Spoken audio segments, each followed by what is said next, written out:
In React, our rendered view should be a function of the application's state.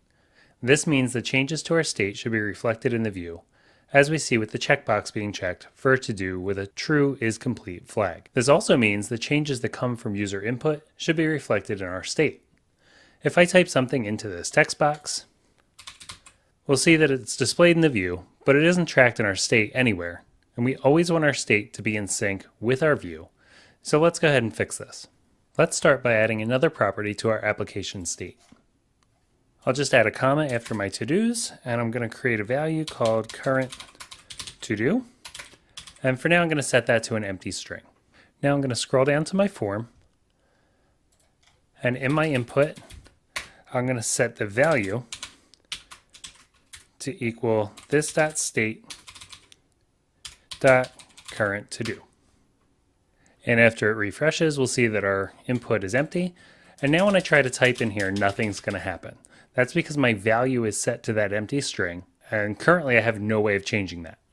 In order to allow input, we need to create an event handler that can capture the input and assign the value to the current to-do property in the component state.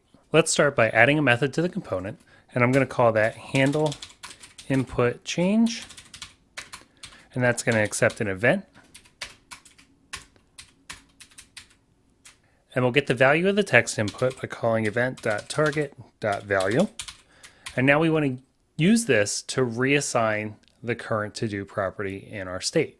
If you're new to React, your first instinct might be to call this.state.current_to-do and just reassign it using this incoming value. Instead, what we want to do is call the component setState method and pass in the new value.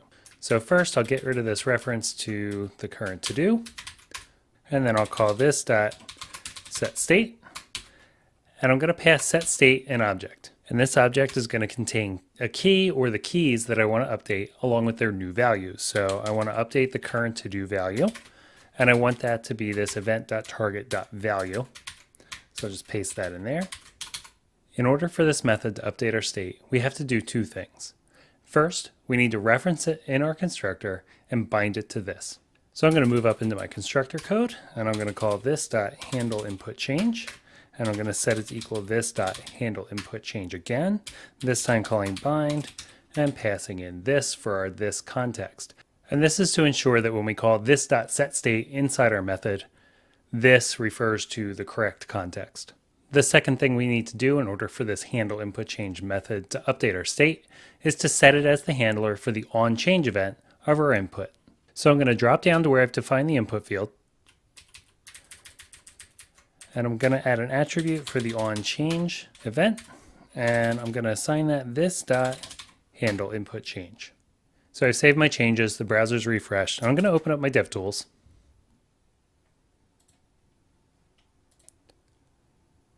And I'll go into the React DevTools, and we'll see that current to-do is part of my state.